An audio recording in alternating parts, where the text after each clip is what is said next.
नारनौल में पूर्व आईएएस अधिकारी अनीता यादव के भाई तथा पूर्व जीएम लाजपत यादव ने अपनी बड़ी बहन हरियाणा की पूर्व हरियाणा विधानसभा उपाध्यक्ष संतोष यादव पर गंभीर आरोप लगाए हैं। उन्होंने अपनी ही बहन पर उनकी प्रॉपर्टी को लेकर सत्ता का गलत इस्तेमाल करने का भी आरोप लगाया, जिसके चलते उनके 2000 गज में बना हुआ माल को नगर परिषद ने आज सील कर दिया। वहीं पूर्व जीएम ने सीलिंग की इस कार्रवाई पर सवाल उठाते हुए कहा कि ये राजनीतिक दबाव से हो रहा है, जबकि उन्होंने कोर्ट से स्टे ली हुई है। हरियाणा विधानसभा की पूर्व उपाध्यक्ष और पूर्व विधायक संतोष यादव पर उन्हीं के भाई ने एक प्रॉपर्टी के मामले को लेकर गंभीर आरोप लगाए हैं। उन्होंने कहा कि शहर के महेंद्रगढ़ रोड पर बने नए माल को आज नगर परिषद की टीम ने बिना सीएलयू के निर्माण करने पर सील कर दिया। नगर परिषद की टीम दोपहर 1 बजे बाद माल में पहुंची, जिसके बाद टीम ने सीलिंग की कार्रवाई शुरू की। वहीं इस माल में करीब 200 वर्कर काम कर रहे थे, जिसके कारण सीलिंग होने पर सभी की छुट्टी कर दी गई। अब इनके रोजगार पर भी संकट है। महेंद्रगढ़ रोड पर पूर्व आईएएस अधिकारी अनीता यादव के भाई लाजपत यादव ने एक हजार गज जमीन पर 2 हिस्सों में 4 मंजिला मॉल बनाया हुआ है।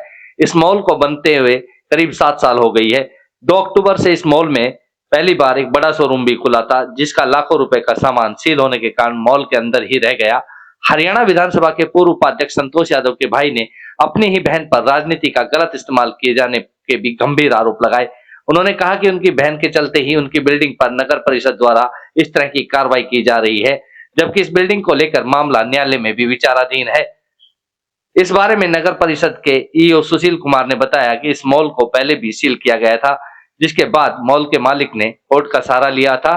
कोर्ट ने मालिक को 2 साल का समय देकर इसकी सीएलयू लेने के लिए कहा था, मगर निर्धारित समय में मॉल के मालिक ने सीएलयू नहीं ली, जिसके कारण इनको 280 का नोटिस दिया गया था। इसी के तहत यह पूरी कार्रवाई हुई है।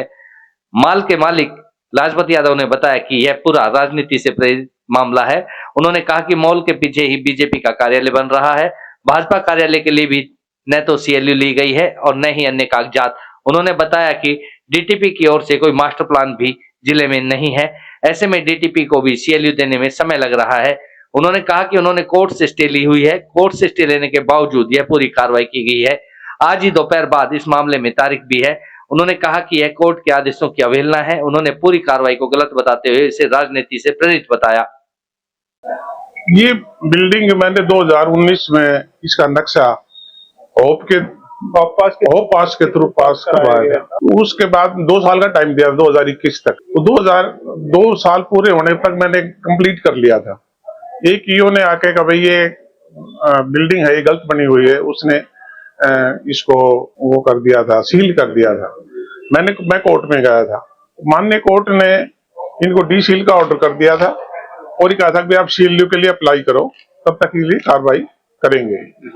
मैंने सीएलयू के लिए अप्लाई आज भी किया हुआ है, प्रोसेस पेंडिंग में है। नारनौल का मास्टर प्लान पास नहीं है, इसलिए सीएलयू नहीं हो पा रहा। तो मैंने बिल्डिंग कंप्लीट कराई, नियम के अनुसार की कंप्लीट की हुई है। जैसा इसका मैंने कंप्लीशन सर्टिफिकेट भी आर्किटेक्ट से कंप्लीशन सर्टिफिकेट भी लिया हुआ है और उसकी जो नेसेसरी जो डॉक्यूमेंट्स हैं वो सारे लिए हुए हैं। 5 साल के बाद अब कमेटी ने दोबारा मेरे को 2025 में नोटिस दिया। मैंने उसका प्रॉपर जवाब दे दिया। अभी ये है, हमारा कोर्ट में भी केस है, कोर्ट के द्वारा फिर स्टे हमें मिल गया। स्टे की कॉपी मेरे पास आज भी है। स्टे की कॉपी और उसके बाद इन्होंने स्टे के अंदर ही दोबारा मेरे को नोटिस दिया। मैंने उस नोटिस का जवाब देते हुए इसको कोर्ट ऑफ कंटेम्प्ट भी डाल दिया। आज इसकी तारीख है, लंच के बाद तारीख लगी हुई है। तो लंच से पहले इन्होंने जानबूझ के जबरदस्ती मेरे साथ ज्यादती करने के लिए ये सील किया। पास सिस्टम से मेरी एप्लीकेशन हरियाणा में दूसरी तीसरी एप्लीकेशन थी जब वो पास स्टार्ट हुआ उस टाइम पे। उसमें मेरे पास कॉपी है, उन्होंने 2 साल का टाइम दिया था बिल्डिंग बनाने का। मैंने उस टाइम में बिल्डिंग बनाई। यहाँ का नारनौल का सिस्टम ऐसा है, यहाँ ना तो कोई मास्टर प्लान है ना वो है। तो मेरी ये बिल्डिंग, मेरे प्लाट भी आधा अप्रूव्ड में आधा अनप्रूव्ड में है और आधा जो अप्रूव्ड है उसका भी अप्रूव्ड दोबारा इन्होंने 2022 में मेरे को अप्रूव्ड की सर्टिफिकेट दी हुई है। मेरे को सारे टैक्स भरे हुए हैं और उसमें क्या है, नक्शा पास भी है, फीस भी भरी हुई है मैंने और वहां उसकी भी फीस दी हुई है।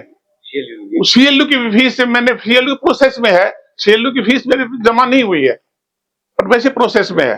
ये बेसिकली मेरी सिस्टर संतोष यादव से हमारा प्रॉपर्टी का विवाद चला हुआ है।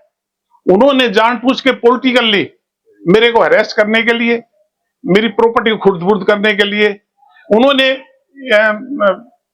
कोई पीछे एक हमारी मेरे फादर मरने के बाद हमारी जो कोठी थी यहाँ नारनौल की, उसके बीच में दीवार खींच दी रात को।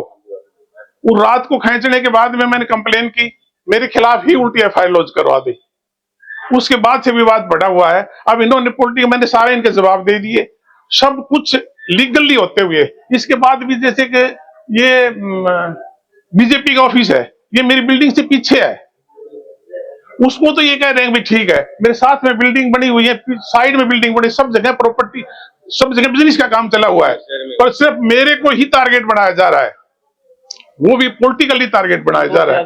मैं पूर्व डिप्टी स्पीकर संतोष यादव का छोटा भाई हूँ। वो हमारा प्रॉपर्टी, मेरे फादर मिलने के बाद प्रॉपर्टी का डिस्प्यूट हो गया। हमारी कोठी भी रात में उन्होंने मेरा सामान बाहर फेंक दिया। वो भी कोर्ट में केस है और इसका भी कोर्ट में केस है। आज इसकी तारीख है, जज ने लंच के बाद कहा था, इसलिए लंच से पहले ही इसको बंद करने के लिए आए हैं। आपका नाम? मेरा नाम लाजपत है, रिटायर्ड जीएम हूँ। ऐसा है, इस बिल्डिंग की शिकायत थी, पहले भी शिकायत के तौर पे हमने 208 का नोटिस देके हमने इसको सील किया था। उसके बाद फिर इन्होंने सील को वैकेट करवा लिया था। उसके बाद दोबारा से प्रोसेस में लाया गया। आज तक इसका बिल्डिंग प्लान पास नहीं किया गया और इनके द्वारा जो प्रार्थी है, इन्होंने कहा कि CLO करवा के अब ये बिल्डिंग प्लान अप्रूव करा लेंगे, तब तक इसके लिए कार्रवाई नगर परिषद द्वारा 208 अधिनियम के तहत की गई। बहुत सी बिल्डिंग है, बहुत से नोटिस हमने प्रोसेस में है, बहुत से जवाब आए हैं, कुछ मामले कोर्ट में चले हैं। इस बिल्डिंग का भी मामला कोर्ट में है, जिसपे जो कार्रवाई हो रही है उसको हम अमल में लाया जा रहा है।